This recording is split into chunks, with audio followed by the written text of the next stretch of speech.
తోలు ఆంధ్రప్రదేశ్లో వచ్చాయి. మొన్న జగన్మోహన్ రెడ్డి గారు 19లో అధికారంలోకి వచ్చేంత వరకు మరెవరు ఏ సంస్కరణ తీసుకురాలే. అంటే బీదవాళ్ళ ప్రయోజనాల కోసం భూమికి సంబంధించినటువంటి సంస్కరణ ఏది తేకపోగా భూమికి సంబంధించినటువంటి ఇతర సమస్యలు కోకొల్లలుగా మిగిలిపోయినాయి. ఉదాహరణకు ఎవరి భూమి ఏదో గుర్తించలేనటువంటి పరిస్థితి. ఆ వివాదం కోర్టుల్లో సంవత్సరాల తరబడి నడుస్తూ ఉండడం, తద్వారా ఈనాడున్నటువంటి వ్యవస్థలో ధనవంతుడికి మాత్రమే సరైనటువంటి న్యాయం లభించేటువంటి పద్ధతులు నెలకొన్న నేపథ్యంలో కోర్టుల్లో దశాబ్దాల తరబడి వివాదాలని పరిష్కరించుకోలేక విసిగిపోయి పెట్టుబడి పెట్టలేక కారు చౌకగా భూములు అమ్మేసేటువంటి పరిస్థితి మన రాష్ట్రంలో కూడా నెలకొంది. అనేకమైనటువంటి భూములు ఎవరివో తెలియనటువంటి పరిస్థితి. ఉదాహరణకు చుక్కల భూములు. ఏమిటి చుక్కల భూములు? బ్రిటిషర్సు 100 సంవత్సరాల క్రితము ఈ రాష్ట్రంలో సర్వే నిర్వహించినప్పుడు ఆనాడు భూమి కలిగినటువంటి భూమి కలిగినటువంటి రైతు తెలియకో అమాయకత్వం వలనో ఆబ్సెంట్ అవ్వడం వలనో వారు సర్వే చేసినప్పుడు చుక్కలు పెట్టేశారు. ఆ భూమి ఎవరిదో తెలియక. అదంతే. అప్పటి నుంచి మళ్ళీ సర్వే జరగలేదు.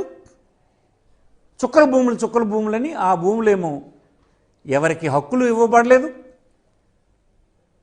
ఆ ఆస్తి మీద ప్రభుత్వం బ్యాంకులు ఎలాంటి రుణాలు ఇవ్వబడలేదు. అలాగ ఉండిపోయినాయి. అలాగలే లంక భూములు. లంకల్లో ఇచ్చినటువంటి భూములకి పట్టాలు ఇచ్చే పరిస్థితి లేదు. అనాధీనం అనేటువంటి భూములు ఆ ఖాతాలో అనాధీనం అని రాశారు అంతే.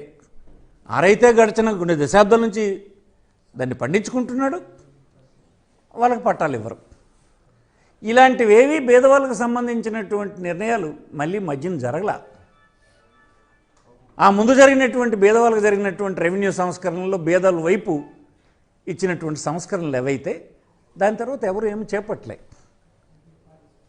19లో ఏర్పడినటువంటి జగన్మోహన్ రెడ్డి ప్రభుత్వం, అంటే మేమందరం క్యాబినెట్లో ఉన్నటువంటి ప్రభుత్వం, మళ్ళీ పెద్ద ఎత్తున రెవెన్యూ సంస్కరణల్ని చేపట్టింది.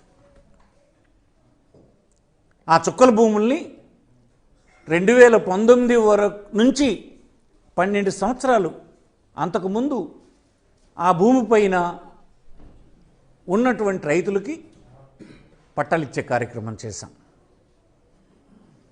ఇది ఒక గొప్ప నిర్ణయం. 100 సంవత్సరాలు పరిష్కరించబడినటువంటి సమస్య జగన్మోహన్ రెడ్డి నిర్ణయం వల్ల జరిగింది. అది ఎవరికి నష్టం? దీనివల్ల ఆ బ్యాంకుల్లో ఆ ఆస్తిని బ్యాంకుల్లో కుదువబెట్టడానికి అవకాశం వచ్చింది, పెట్టుబడి వచ్చింది. ఆ పెట్టుబడి మార్కెట్లో మళ్ళీ పెట్టుబడి పెట్టడానికి అవకాశం వచ్చింది. తద్వారా ప్రభుత్వానికి ఆదాయం వచ్చింది, కొంతమందికి ఉపాధి లభించింది. ఈనాడు ప్రభుత్వం అందిస్తున్న సహాయం వాళ్ళకి అంతూ ఉంది. ఏమిటట ఈనాడు ఉన్నటువంటి ప్రభుత్వానికి అభ్యంతరం?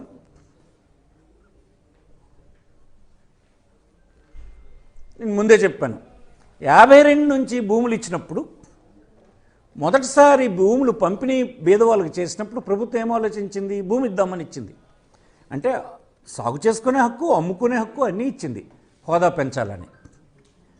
కానీ ఆవేళ అజ్ఞానం ఉండడం వలన, చైతన్యం లేకపోవడం వలన, సమాజంలో ఇతరుల పెత్తనం బాగా సాగుతున్న రోజుల్లో ఆ భూమి ఆ నిరుపేద నిలుపుకునే పరిస్థితి లేదు కనుక 54లో అమ్ముకోవడానికి వీల్లేదని చెప్పారు. 77లో ప్రొహిబిషన్ ఆఫ్ ట్రాన్స్ఫర్ యాక్ట్ని తెచ్చి అమ్మడానికి కొనడానికి వీల్లేదని పెట్టారు. కానీ ప్రభుత్వ ఆలోచన మాత్రం అన్ని హక్కులతో కలిపి వాడి హోదా పెంచాలన్నదే ఒరిజినల్ ఆలోచన ఆనాడు ఉన్నటువంటి ప్రభుత్వం.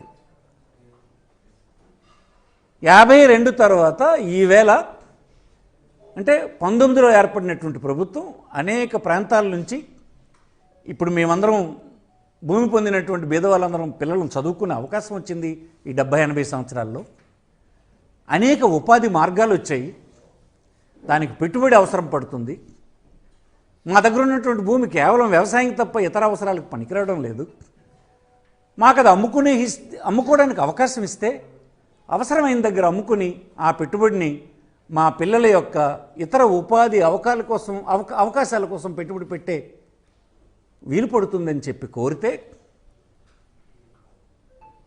జగన్మోహన్ రెడ్డి ప్రభుత్వంలో దానికి పెద్ద ఎక్సర్సైజ్ చేశాం. తమిళనాడు వెళ్ళాం, స్టడీ చేసాం. కర్ణాటక వెళ్ళాం, స్టడీ చేసాం.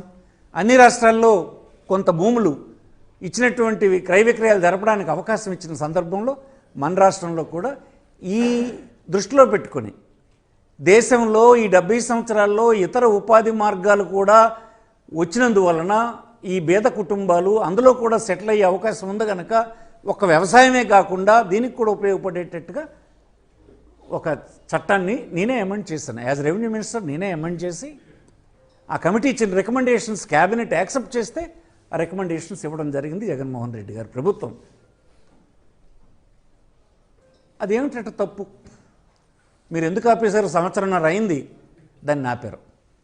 అంటే ఈ రాష్ట్రంలో అప్పుడు కాంగ్రెస్ ప్రభుత్వం, ఇప్పుడు జగన్మోహన్ రెడ్డి, ఇంతకాలం తర్వాత జగన్మోహన్ రెడ్డికి తప్ప ఒక్క రెవెన్యూ సంస్కరణ బీద ప్రజలకు, సామాన్యమైన రైతులకు ఉపయోగపడే ఏ నిర్ణయమైనా ఏ చట్టమైనా మీ ప్రభుత్వం తేగలిసిందా? మీరే రెవెన్యూ మంత్రిగా చేశారు, ముఖ్యమంత్రిగా 4 సార్లు చేశానంటారు. మీరు చూసుకోండి మీ ట్రాక్ రికార్డు. ఒక్క నిర్ణయం అయినా మీరు బీదలకు అనుగుణంగా చేయగలిసారా? చెప్పండి, చేస్తే చెప్పండి. చేయలేకపోయినారు. ఉదాహరణకు సర్వే.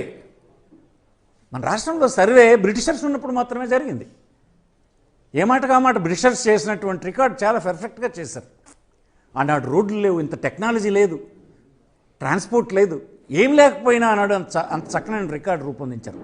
100 సంవత్సరాలు అయిన తర్వాత కూడా మనం సర్వే కూడా జరుపుకోలేనటువంటి దిక్కుమాలిన పరిస్థితుల్లో ఉంటే మీరు ఇన్నిసార్లు మీరు రెవెన్యూ మినిస్టర్ చేశారు, ముఖ్యమంత్రి చేశారు, ఇన్నిసార్లు అవకాశం వచ్చిందన్నారు, చేయగలుగుతున్నారా? జగన్మోహన్ రెడ్డి ప్రభుత్వం అత్యుత్తమమైనటువంటి టెక్నాలజీని తీసుకొని సర్వేని బిగిన్ చేశారు.